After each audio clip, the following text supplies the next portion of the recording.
Would you help an elderly person cross the road for a nickel? Would you charge a pedestrian who asks you to show them direction? Let's explore what do we mean by market norm and social norm. Market norm is the monetary value for any given task/job. It governs what you are willing to do for how much money, where social norm governs one's willingness to help for a social cause. It may or may not have token of appreciation in terms of gift as good gesture.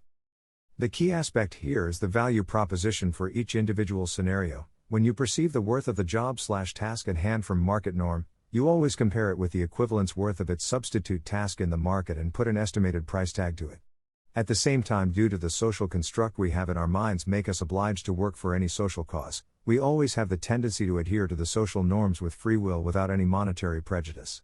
This was experimented with a group of lawyers. At first they were asked to offer their services to the needy retirees, at 50% discount. They simply denied the proposition. When the same group was asked to help the retirees with their services for a social cause, most of them accepted it willingly. Strange, right? This is because at first when they were asked to give 50% discount, the lawyers view it through the lens of market norms, thus denied, stating it wouldn't do justice to their expertise. Here the comparison is with nickel to nickel, what you offer and what benefit you expect out of it. They compared it with the profit returns they would expect for the same work in the market. In the second scenario, when they were asked to help the same retirees, but his time for a social cause, they agreed unanimously as now they felt the obligation to help the needy, a sense of returning the favor to the society at large.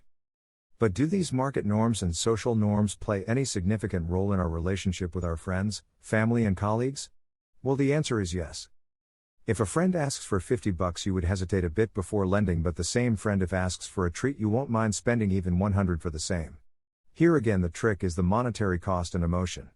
Money is in itself an emotion which empower other emotions and make us vulnerable. What if we blend in the market and social norms together? Let's understand this with another social experiment. A group of participants were given a chocolate and were asked to draw as many circles as they can on the square field/box on a computer screen, using a computer mouse, within 5 minutes. The second group were given the same task without any gift or monetary benefit, and the third group was given same 5 rupees chocolate, but this it was mentioned that it was worth 5 rupees. You expect the first and third group to complete the task with same enthusiasm, right?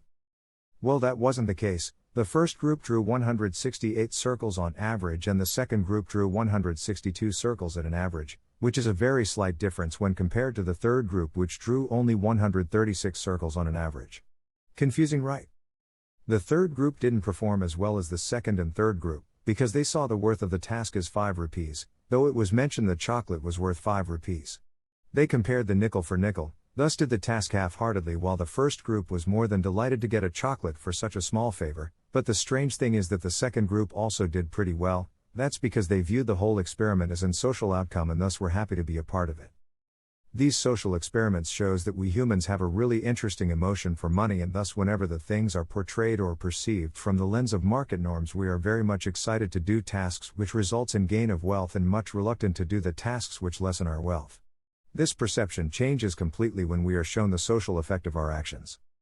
Next time when someone asks for help, try asking what you will get in return and enjoy the strange look on their faces.